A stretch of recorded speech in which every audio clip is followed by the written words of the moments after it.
네, 여러분 안녕하세요. 연세대학교 대학교회 공개 강좌에 오신 것을 진심으로 환영합니다. 저는 오늘 사회를 맡은 연세대학교 전기전자공학부 정종문입니다. 반갑습니다. 오늘 소개해드릴 발표는 너무나도 의미가 깊고 또 연세대학교의 전통과 역사에 큰 기여를 하신 분의 내용과 그런 아주 깊은 뜻이 담겨져 있는 너무나도 중요한 내용입니다. 오늘 공개 강좌의 주제는 에비슨 박사의 기도라는 주제로 연세대학교에 너무나도 큰 기여를 많이 하신 장병철 교수님께서 해주시도록 하겠습니다. 장병철 교수님을 소개해드리자면 1972년도 연세대학교 대학교회를 다니기 시작하셔서 76년도에 세례를 받으시고 77년도에 연세대학교 의과대학 학사 졸업하셨습니다. 77년도부터 81년도까지 세브란스 흉부외과 전공의를 지내셨고요. 85년도부터 2017년까지 연세대학교 의과대학 교수님으로 계셨습니다. 그러시는 동안 대학교회와 여러 선교 업무에 굉장히 많은 기여를 하셨습니다.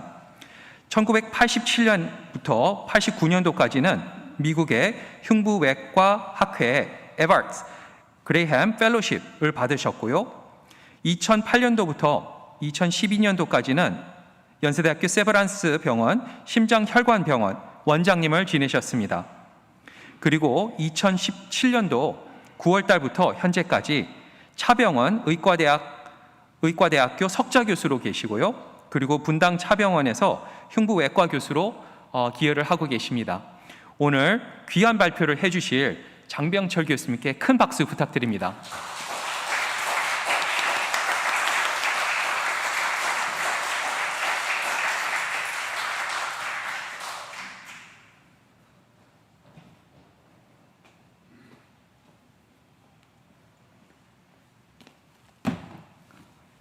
안녕하세요. 반갑습니다. 제가 약 한 달 전에 이 공개 강좌 제의를 받고 제가 뭐에 대해서 제 전공이 흉부외과니까 건강에 대해서 강의를 할까 하다가 우리 아내하고 상의를 했습니다. 에비슨 선생님에 대해서 제가 한 12년 전부터 세브란스 병원에 있을 때 우리 원장들이 돌아가면서 말씀을 하거든요. 직원 예배에서. 그때 알렌, 에비슨, 세브란스, 언더우드에 대해서 강의를 하던 것들이 있어서 에비슨 선생님이 너무 조명이 덜 되어 계시고 또 그분의 책을 읽어보면 정말 기도 제목, 기도 내용들이 눈물이 날 정도입니다. 그래서 이 말씀을 드리겠다 했더니 그건 뭐 다 알 텐데 뭘 그걸 또 가지고 얘기하려고 그러냐고. 근데 생각보다 우리 연세대학교 계시는 분들도 잘 모르는 분들이 많으시고 특히 일반 분들은 잘 모르세요. 그래서 오늘 이 에비슨 박사님의 기도라는 제목으로 말씀드리게 됐습니다. 에비슨 박사님은 세브란스 의정과 연의 전문 탄생의 역사를 함께 생각하면서 이 에비슨 박사님의 발자취를 살펴보게 될 수 있었던 것이 매우 뜻깊은 영광으로 생각합니다. 특별히 이 자리를 마련해 주신 곽호철 목사님 또 교육분과위원회에 감사드립니다. 여러분들 대개 아시겠지만 에비슨 박사님은 1893년에 한국에 오셨습니다. 그래서 40여 년간 이 의료 선교와 고등교육을 위해서 헌신하셨고 오늘의 연세대학교가 세계적인 종합대학으로 발전하는데 토대를 만드신 분이십니다. 그래서 에비슨 박사님의 전기를 보면서 에비슨 박사님의 하신 일들이 제가 어릴 때 꿈이었던 아프리카에서 선교하신 알버트 슈바이처 박사님보다 못지않은 업적을 한국에 이루셨다는 것을 알게 되었고, 그래서 오늘 강연 제목으로 에비슨 박사의 기도라는 내용으로 그분의 큰 뜻과 또 그것을 어떻게 이루어냈는지 한번 보고자 저의 호기심을 반영하였습니다. 네, 에비슨 박사님 내외분의 한국에서 40여 년간 일하시다가 떠나는 환송 장면을 제가 슬라이드로 보여드리려고 합니다. 네, 지금 보시는 이 사진은 에비슨 박사께서 한국에서의 소명을 다하시고 수많은 800여 명 이상의 많은 시민들이 함께 모여서 환송을 받으면서 서울역을 떠나는 모습을 담은 것입니다. 의학 교수, 시장 주치 등을 뒤로 하시고 선교사로 지원해서 한국에 들어오셔서 의사로서 교수로서 학교 경영자로 40여 년을 활동한 에비슨 박사께서 우리들의 할아버지, 할머니에게 다가오시기까지 생애를 슬라이드를 보면서 살펴보겠습니다. 1900년까지만 제가 준비를 했습니다. 에비슨 박사님은 1860년 요크셔의 작은 마을에서 태어나셨습니다. 6살이 되던 해에 에비슨 가족은 미국을 거쳐서 캐나다 온타리오로 이민을 가게 됩니다. 그래서 알버트 초등학교와 고등학교를 졸업한 다음 사범학교에 들어가서 교사 자격증을 취득해서 초등학교 교사로 봉직하게 됩니다. 에비슨은 교사 생활을 접고 이후에 약사에 도전했습니다. 3년간 약국에서 일했고 온타리오 약학대학에 입학해서 약사 면허증을 받게 되었습니다. 약사가 된 그를 여러 곳에서 불렀는데 에비슨은 그 약학대학의 셔틀워드 학장님의 공고를 받아들여서 빅토리아 의과대학, 현재 토론토 의과대학입니다. 빅토리아 의과대학에 입학하게 됩니다. 그가 공부한 빅토리아 대학교 교훈입니다. 제가 이 사진을 보여드리는 이유는 옛날에 이 박형우 연세대학교 의과대학의 교수께서 이 사진을 언젠가 한번 찍어 와서 한번 이 얘기를 한 적이 있었습니다. 그가 공부했던 빅토리아 대학의 교훈이 The truth shall make you free라는 내용으로 오늘날 연세대학교의 교훈과 같습니다. 요 끝에 잘 안 보이시겠지만 The truth shall make you free라고 되어 있습니다. 의과대학 초기에 에비슨은 초등학교 교사가 되는 과정에서 만났던 부인 제니에게 청혼해서 1885년 7월 28일 결혼합니다. 그리고 에비슨은 아내와 함께 토론토의 셔봉 감리교회에서 봉사하며 교수의 꿈을 꾸기 위해서 교수의 꿈을 실현하기 위해서 열심히 공부했습니다. 그런데 에비슨은 알몬트 고등학교에 다니던 시절 선생님 중 한 분이 인도 선교사로 헌신한 것을 보면서 해외 선교에 관심을 가지게 됩니다. 그리고 해외에서 봉사하는 젊은 선교사들의 사역을 보면서 한국의 선교 사업에 관심을 갖게 됩니다. 이때 어떻게 해서 한국 조선이라는 나라를 알게 되는지 잘 모르겠지만 토론토에서는 여러 사람들이 조선에서 선교사로 활동을 했습니다. 에비슨은 의과대학 재학 시절 후에 조선의 선교사가 되어서 조선에 와서 하리 영이라고 불린 로버트 A. 하디와 의과대학 YMCA를 조직합니다.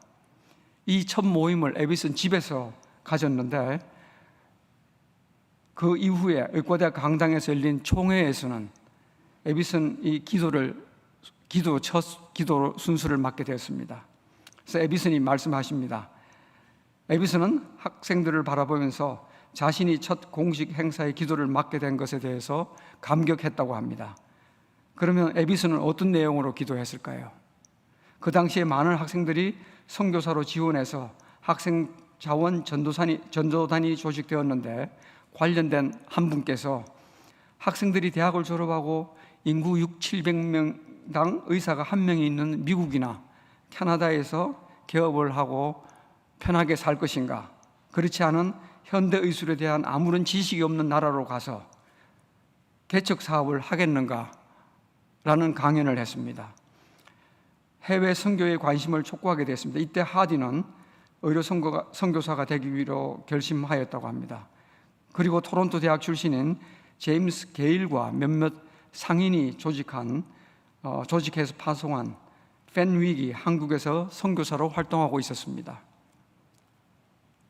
이때 에비슨은 어떤 기도를 했을지 충분히 상상할 수 있지 않겠습니까?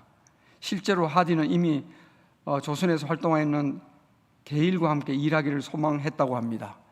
그래서 에비슨은 토론토 의과대학 교수가 돼서 월간 선교지 더 메디컬 미셔너리를 창간해서 편집장을 맡았고 토론토의 YMCA의 이사를 역임하기도 했습니다. 그리고 1890년 8월 의료 선교사로 조선으로 나가는 하디를 배웅하였습니다. 이때 하디는 조선을 디스크라이브 하기를 언둔의 나라, 허밋 코레아, 섬이라고 이렇게 기술을 했습니다. 중국과 일본 사이에 있는 그렇게 잘 알려져 있지 않던 나라였습니다. 에비슨이 아내와 합심하여 기도하고 상의해서 선교사가 되기로 결심했을 때 마침 호레이스 G 언더우드, 한국에서 이 선교사 역할을 하시다가 안식년을 맞이해서 미국 뉴욕에 가 있었습니다. 조선에서 하는 그의 사업에 관심을 많이 갖게 돼서 토론토로 초청해서 그의 사업에, 조선에서 하는 그의 사업에 관한 이야기를 듣기로 하였습니다. 많은 학생들이 언더우드의 강연을 듣고 감동했고 에비슨 부인 역시 감동을 받았다고 이렇게 기술하고 있습니다.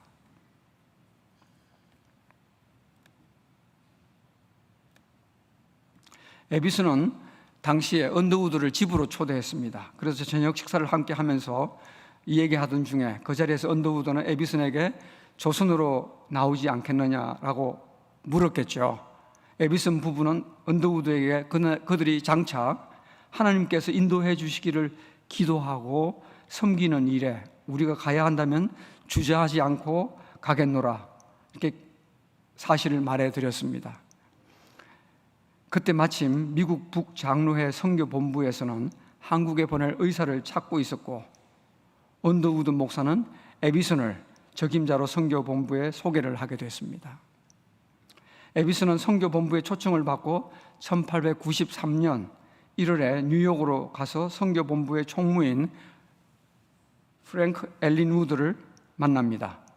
에비슨은 엘린 우드 총무에게 자기는 감리교인인데 장로회 선교사 일을 잘 할 수 있을지 걱정이 됩니다라고 말했습니다.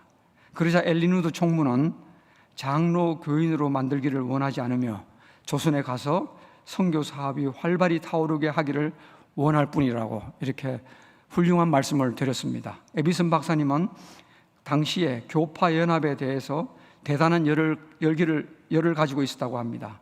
후일 기독교 세력은 이렇게 말합니다. 후일 기독교 세력은 가급적 밀접히 연결할 필요가 있지 아니한가? 하나님은 하나요, 그리스도도 하나요, 성신도 하나이다. 그러나 그리스도교는 왜 하나가 되지 못하는가 하고 말했습니다. 아마 이 종교 목사님들이 이런 말씀을 잘 못하셨을지도 모르겠습니다. 일반 선교사이기 때문에 아마 말씀할 수 있었던 것으로 생각합니다. 에비슨은 회고록에서 내가 아마도 조선의 의료 선교사로 임명을 수락하게 된 결정적인 요인은 장로의 신자가 아닌 나를 훌륭한 장로의 신자로 만들 수 있는가? 라는 질문에 대해서 엘린 우드의 멋진 대답을 들었기 때문이라고 이렇게 기술을 했습니다. 에비슨 박사는 그래서 1893년 2월 달에 미국 북장로회 의료선교사로 임명을 받게 되고 93년 5월 16일 날 조선으로 떠나게 됩니다. 문제는 이때 자녀가 4명이 있었는데 첫 번째 아이는 사망했습니다. 셋째 아이가 성홍열에 걸려서 1살 반입니다. 성홍열에 걸려서 귀에 농양이 생기고 폐렴이 생기고 어려움에 처합니다. 1년 반밖에 되지 않은 아기가 병에 걸려 있었기 때문에 많은 친구들이 출발을 연기하든지 포기하라고 하지만 에비슨은 이렇게 대답합니다. 어린아이가 죽는다 해도 병 때문에 출발을 늦출 수 없다. 만일 아이가 밴쿠버로 가서 배를 탈 때까지 살아있으면 조선으로 갈 것이고 그렇지 않으면 하나님이 가지 말라고 하시는 뜻으로 받아들이겠다라고 대답했다고 합니다. 그래서 에비슨은 하나님께 의지하고 순종하는 마음으로 거의 7일이 걸리는 기차를 타고 밴쿠버로 향했습니다. 이 기찻길이 아마 이때 당시에 개통한 지가 5년 정도밖에 안 됐던 모양입니다. 그동안 아이들은 회복했고 그래서 엠프레스 오브 인디아 호에 올라서 일본을 거쳐 조선으로 오게 되었습니다. 그리고 아내는 넷째 아이를 임신하고 있었습니다. 에비스는 일본을 거쳐서 1893년 7월 2달에 걸쳐서 여행하고 부산에 도착했습니다. 이때 아내가 만삭이어서 해산을 위해서 부산에서 약 한 달여 동안 베어드 선교사 집에 머물러 있었습니다. 아내는 8월 23일 넷째인 다글라스를 순산했습니다. 그리고 분만 후 관리, 요즘 같으면 산후조리원에 들어가실 텐데 3일 후에 산후조리도 못하고 8월 26일 날 배에 올라서 제물포를 거쳐서 29일 날 노량진을 통해서 서울로 한양으로 올라옵니다. 이후에 1885년에 알렌에 의해서 세워진 제중원의 일을 보게 됩니다. 그는 병원 책임자로 제중원의 발전과 조선의 의료 선교에 정열을 바치게 됩니다.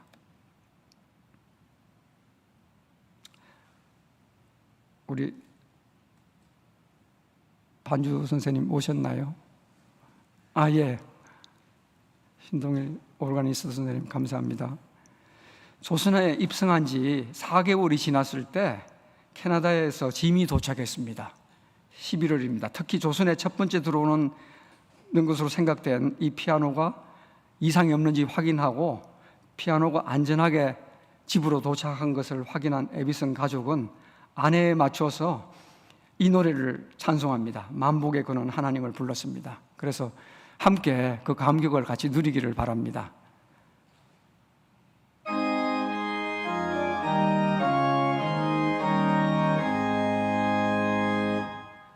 만복의 근원 하나님 온 백성 찬송 드리고 저 천사여 찬송하세 찬송 성부 성자 성령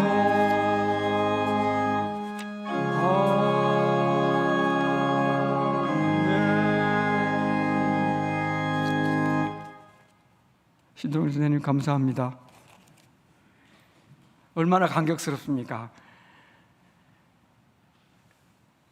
에비슨 박사께서 이제 제중원에 근무하게 됩니다. 11월 1일부터 근무하면서 조선인 청년들을 교육하여 의사를 배출하겠다는 비전을 가지고 있었습니다. 그래서 1893년 11월 1일부터 제중원 책임자로 일을 하게 됩니다. 이 책임자로 말씀드린 이유는 조선에서 허락을 하고 또 미국 뉴욕의 선교본부에서 임명을 하게 됩니다.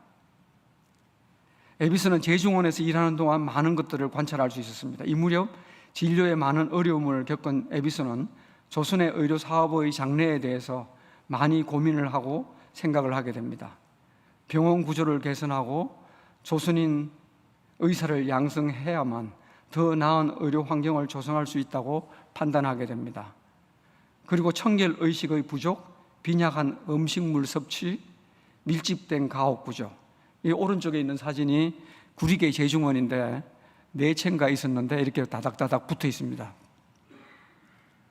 그래서 이런 이유들로 인해서 질병의 주된 원인이 기생충, 옴, 또 천연두, 파라티부스, 장티부스, 콜레라 이런 것들입니다.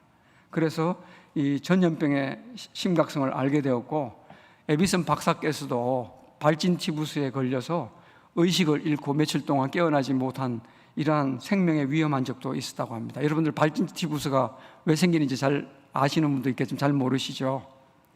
우리 어릴 때 이가 많았잖아요. 벼룩.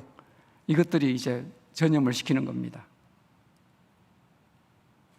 또한 조선에서 사업을 시작할 때 세무엘 무어 목사로부터 백정인 경기도에 사는 백정 박 씨를 치료해달라는 부탁을 받고 왕진을 하게 됩니다. 당시에 백정은 이름을 붙일 수가 없었습니다. 나중에 박성춘으로 장명하게 됩니다. 이후에 왕쾌된 박성춘은 기독교 신자가 되어서 집사로서 열심히 교회에 봉사했지만 일부 교인들로부터 배척을 당하고 인간 취급을 받지 못하고 교회에 나오지 못하도록 합니다. 특히 1895년 조선에서 콜레라가 유행했을 때 에비슨은 방역 책임자로 임명을 받게 됩니다. 조선 내 모든 선교사, 교인들과 힘을 합쳐서 방역에 큰 성과를 거두자 조선 정부와 이 고종 황제께서는 선교사들에 대해서 매우 호의적인 태도를 보이게 됩니다. 이때를 놓치지 않고 에비슨은 유길준 내무 대신, 지금 내무부 장관이 되겠죠, 다음과 같은 편지를 쓰게 됩니다.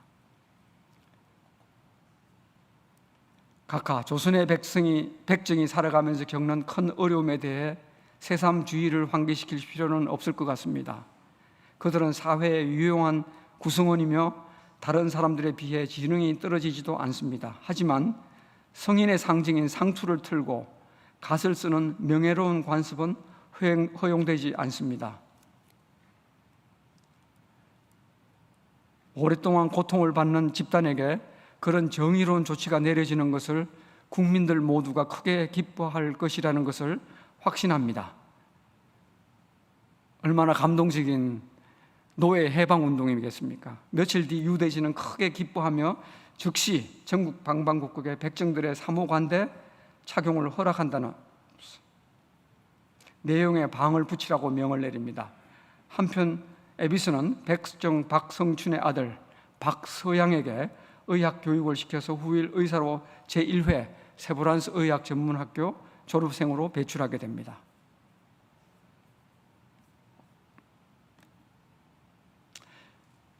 왼쪽에 계신 분이 박서양 의학교 재학 당시 에비슨이 수술하는 모습을 견학하고 도와주는 장면인데, 아마 우리가 보기에는 마취할 때 환자 상태를 좀 지켜보고 있는 것 같습니다.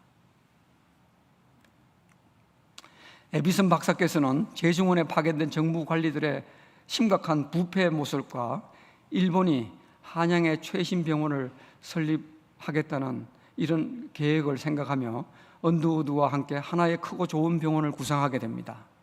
그것은 새로운 병원을 추진하는 동시에 많은 사람을 원활히 진료하고 위생적인 병원을 만들기 위해 또한 조선인 의사와 간호사를 길러내야 한다는 중요한 일이었습니다. 다시 설명하면 질병을 방지하는 동시에 과학적 의술과 위생의 사상을 널리 보급하려면 조선 사람을 교육시켜서 서양 의술에 능한 의사를 양성해야 했습니다.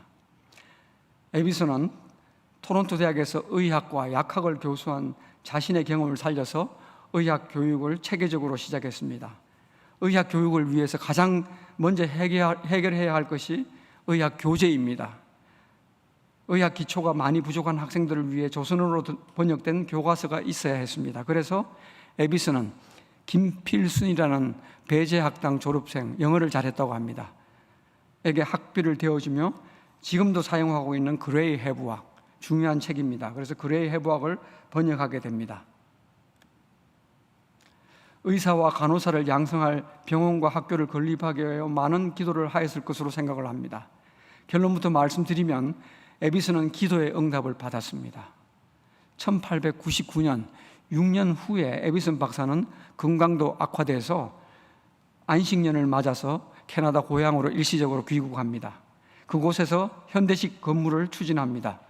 YMCA에서 함께 일했던 친구인 고돈에게 병원 건축 설계를 부탁합니다. 이때 고돈은 조선에서 활동 중인 선교사인 패닉을 후원하는 위원이기 때문에 조선에 대해서 많이 알고 있었던 사람에 속합니다. 하지만 에비슨은 병원 건축에 필요한 예산은 한 푼도 확보하지 못한 상태였습니다. 그럼에도 불구하고 동시에 약 40명을 수용할 수 있는 병원을 조선에 한양에 세우려 하니 설계를 부탁한다고 말씀드렸습니다. 고든은 약 1만 달러가 필요한 사업인데 설계를 일단은 무료로 해주겠다. 그렇지만 첫 번째 헌납자가 되었으면 좋겠다라고 설계를 하게 됩니다. 지금 왼쪽에 보이는 세브란스 병원 모습입니다. 또한 이때 뉴욕 선교 본부로부터는 병원 건립 기금 1만 달러 모금 운동을 허락한다는 연락을 받았습니다. 그리고 1900년 봄 조선으로 돌아갈 준비를 하고 있던 중 뉴욕에서 열리는 전교회 선교회의에 에큐메니컬 미셔너리 컨퍼런스에 참여해서 의료 선교의 업무의 우위 프로그램북이고요. 에비슨의 성함이 나와 있습니다.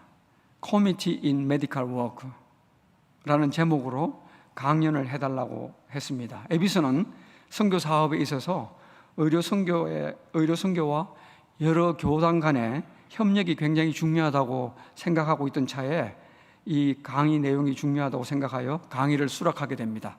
Committee in Medical Work라는 제목으로 준비를 했었는데 원래 제목이 이랬지만 Committee and Cooperation을 중심으로 강연하게 됩니다. 그 이유가 연합의 중요성입니다. 서울에 7개, 8개 조그만한 의료 선교사들이 운영하는 클리닉이 개인 의원이 있었지만 의사 혼자서 담당하고 있었습니다. 그래서 함께 하면 좋겠다. 또 두 번째는 좋은 병원을 지었으면 좋겠다. 라는 내용으로 Committee and Cooperation을 중심으로 강연하게 됩니다.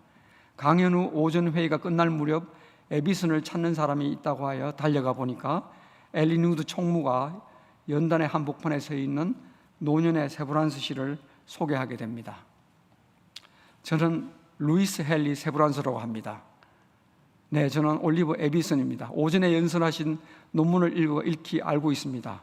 조화와 연합, Committee and Unity라는 말이 인상적이었습니다. 그 가운데 연합이라는 말이 더 좋군요. 그 영어로 제가 여기 있습니다.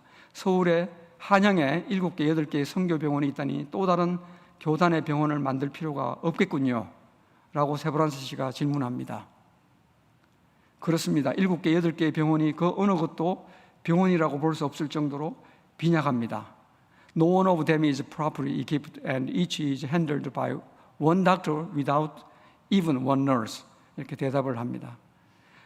이 가운데 몇 명이라도 연합하여 협력하면 7개, 8개의 병원이 따로 하는 것보다 훨씬 좋은 일을 할 수 있을 것입니다. 라고 에비슨 박사님은 답변합니다. 세브란스 씨께서 이제 조금 떠본 것 같아요. 박사 말씀이 옳은 것 같군요. 동의합니다. 그렇다면 무슨 계획이라도 가지고 있습니까? 이때 에비슨은 얼른 고든에 헌합한 설계도를 가방에서 꺼내 보여드립니다. 1만 불짜리입니다. 그리고 한 달 후 세인트루이스에서 열린 미국 북장로교 총회에 참석했을 때 1만 달러를 보내왔다는 소식을 듣게 됩니다. 그래서 에비슨은 세브란스 씨를 찾아가서 감사합니다. 깊은 사의를 드립니다. 이 선물은 조선의 아픈 사람들에게 큰 혜택이 될 것입니다. 라고 정중히 인사를 했습니다. 내게 기쁨이 아니고 조선의 아픈 사람들입니다. 그러자 세브란스 씨는 도움을 받는 당신의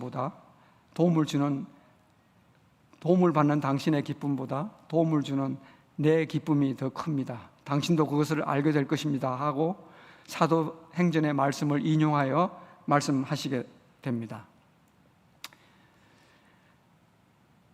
에비슨 박사님이 말씀하십니다. 저희 내외가 1년을 두고 이 병원을 위하여 기도를 했는데 이제 응답을 받았습니다. 세브란스 씨께서 말씀하십니다.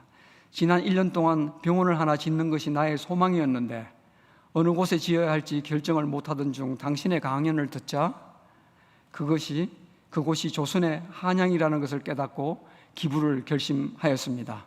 이미 하나님이 인도하여 주신 것입니다.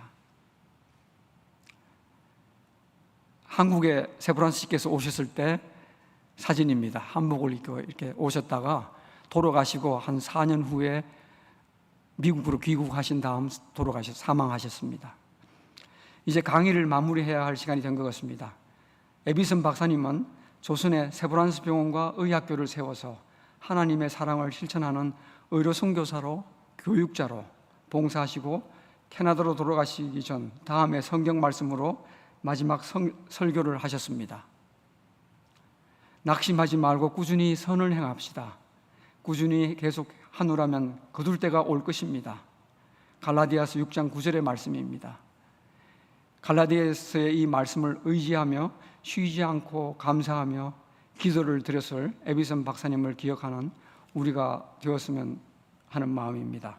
함께 기도하시겠습니다.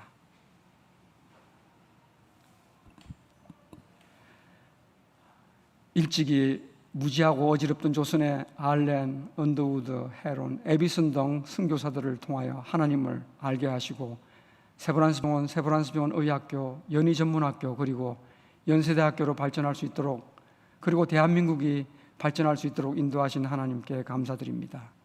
특별히 에비슨 박사님은 하나님의 말씀을 전파하며 의료사업이 복음 전파에 매우 중요한 것임을 깨달아 은둔 자의 나라 한국에 주님의 말씀을 전하고 선교와 더불어 낙후된 나라에 발전된 의료로 진료하며 계급이 없는 사회, 특히 차별 없는 의료 혜택을 제공하며 선교사들이 서로 연합하여 하나의 좋은 병원을 세우기 위하여 많은 기도를 드렸습니다.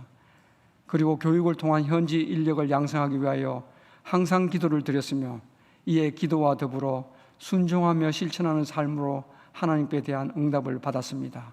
그리고 하나의 작은 미랄이 되셨습니다. 우리 모든 교회 형제 자매들과 연세대학교 교직원들과 학생들, 그리고 연세를 사랑하는 모든 이들에게 에비슨의 믿음을 주시고 용기를 주시고 주님께서 주신 사명에 동참하는 능력 주시옵소서. 이 모든 말씀을 우리를 믿음 가운데 새 생명으로 인도하시는 우리 주 예수 그리스도 이름 받들어 간절히 기도드립니다. 아멘. 네, 감사합니다.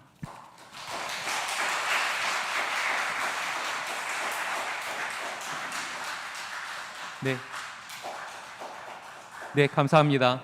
오늘 귀한 발표를 해주신 장병철 교수님께 정말 큰 감사드립니다. 이제 여기 앞으로 모셔서 같이 조금 토론을 하는 시간을 잠시 갖도록 하겠습니다. 네, 같이 선생님도 오시고요. 네, 같이 참석해 주시길 부탁드립니다. 가운데 앉아 주시길 부탁드리고요. 네. 그리고 마스크 벗고 하시길, 발표자만 해주시면 너무 감사하겠습니다. 네, 오늘 정말 귀한 말씀 너무너무 잘 들었습니다. 큰 감사드립니다.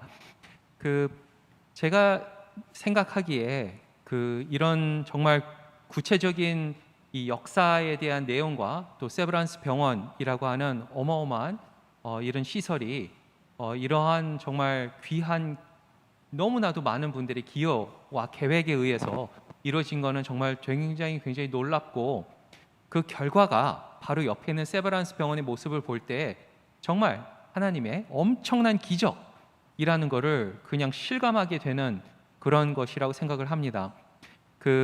제가 한 가지 여쭈고 싶은 것은 장병철 교수님께서 혹시 가장 좋아하시는 성경 구절은 어떤 것인지, 또는 성경에 있는 이야기 중에 이 부분이 가장 마음에 든다라고 하시는 부분이 어떤 부분이신지 조금 여쭙고 싶습니다.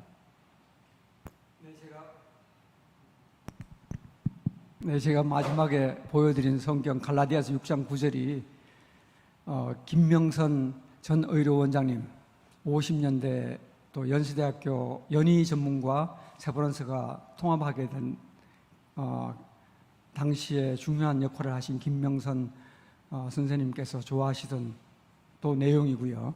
이게 제가 의과대학 들어온 이후부터 쭉 돌에 새겨서 갈 때나 학교 들어올 때나 나갈 때나 항상 보고 있었습니다.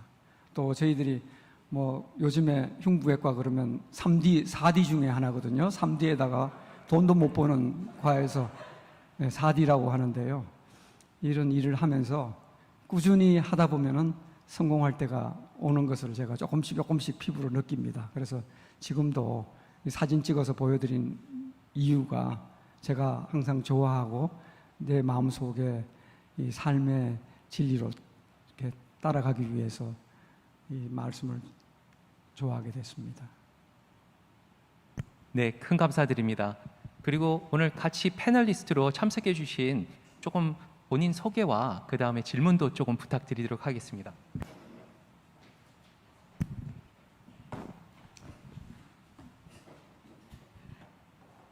네. 선생님 감사합니다. 네. 저는 연세대학 교우이고 동덕여대 아동학과에 재직 중인 강지연이라고 합니다. 오늘 장선생님을 통해서 이렇게 좀 도전받는 주일 아침, 뭔가 이렇게 촉촉해지는 아침을 선물해 주신 하나님께 감사드리고 또 기꺼이 저희를 이렇게 인도해 주신 장선생님께 일단 감사의 말씀 드립니다. 저는 학교 안에 그 에비슨 선생님의 이름을 딴 건물이 있기도 한데 에비슨 선생님에 대해서는 잘 몰랐고 이번 기회를 통해서 이 땅의 복음을 위해서 이렇게 애쓰신 분이 또 계셨구나 새삼 알게 되었고요.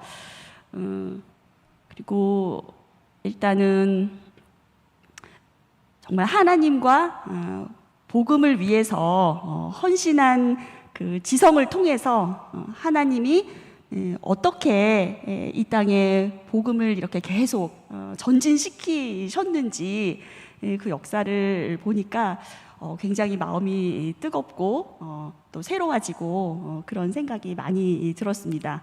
특히 그 출국을 앞두고 자녀가 굉장히 아팠는데 이제 의사 선생님이셨기 때문에 더더군다나 위중함을 아셨을 것임에도 불구하고 아이 때문에 출국을 미룰 수 없다 이렇게 결단하신 부분에서는 저도 마음이 울컥하고 그런 몇몇 대목들이 있었는데, 그러니까 이 에비슨 선생님의 정신, 이 헌신, 이것들을 기억하면서 우리 개인이 또 우리 연세대학 교회가 그리고 또 우리 한국의 교회가 에비슨 선생님의 정신을 좀 계승한다면 이 시대에 우리가 어떻게 살아야 할까 제가 이런 고민이 좀 들던데요. 이런 생각이 들었는데 혹시 선생님 이 부분에 대해서 오래 생각하셨을 것 같은데 저희에게 또 선생님 의견을 좀 전해주시면 좋겠습니다. 굉장히 어려운 질문을 해주셨습니다. 저도 아직 지금 70이 이제 돼가는데요. 아직 충분히 인생의 경험을 충분히 못했다고 생각이 됩니다. 그래서 이런 말씀드리기가 좀 외람됩니다만은 1800년대에 미국이나 캐나다의 선교를 위한 젊은 사람들의 활동이 굉장히 감동적이었다고 이렇게 생각이 되고, 물론 그때의 상황과 지금 140년이 지난 지금하고는 많이 차이가 있기 때문에 그때에 따라서 살 수는 없겠죠. 근데 참 중요한 것들은 제가 이렇게 전기를 읽으면서 세브란스 씨께서도 그렇고 에비슨 박사께서도 성경 구절을 인용하면서 이렇게 말씀하신 내용들을 보면서 참 성경에 대해서 많이 알고 또 YMCA 같은 이런 조직을 통해서 이 국내뿐만 아니라 해외에도 많은 선교를 해서 하나님의 말씀을 전하겠다 이런 활동이 굉장히 강했던 것 같아요. 그래서 저도 선교위원회 일을 함께 하면서 느꼈던 것들이 우리나라의 젊은 학생들 참 고등학교, 중학교 이 종교교육을 못 시키는 것들이 참 안타까운데 대학생부터라도 우리가 활발히 선교 사업에 좀 노력을 해서 이 사람들이 국내, 해외도 중요하겠지만 국내 하나님 말씀을 전하고 봉사하는 삶을 살아야겠지 않나. 그러기 위해서는 우리 선교의 중요성을 다시 한번 느끼게 됐고요. 특히 우리 교회의 선교 비용이 전체 예산의 20에서 30% 상당히 많은 예산을 선교에 예산을 집행하고 있는데, 이런 것들이 우리 대한민국 교회가 나아가야 할 방향이라고 이렇게 함께 좀 감히 말씀드리고 싶습니다. 네, 감사드립니다. 사실 오늘 말씀해 주셨던 내용 중에 미셔너리 컨퍼런스에 가셔서 에비슨 박사님께서 말씀하셨던 발표 내용 Committee in Medical Missions에 대한 부분을 보여주셨습니다. 그 내용 중에 실제 선교 활동이 이렇게 효과가 나지 않는 영역에 대해서 이렇게 의료 봉사를 통해서 보다 더 하나님의 뜻을 더 효과적으로 전달하는 것으로 이용을 한다라는 것으로 그게 다 써놓으셨습니다. 그리고 정말 그 의미가 그리고 그 효과가 너무나도 크다는 것을 지금 연세대학교 세브란스 병원이 바로 옆에 있는 것을 보고 이 역사적인 내용을 들으면서 정말로 그게 의미가 크구나, 그리고 맞는 거구나. 즉 하나님의 뜻을 또 남들을 도우면서 실질적으로 보이게끔 도우면서 선교 그리고 모범적인 교인으로서의 생활이 너무나도 중요하다는 것을 느끼게 되었습니다.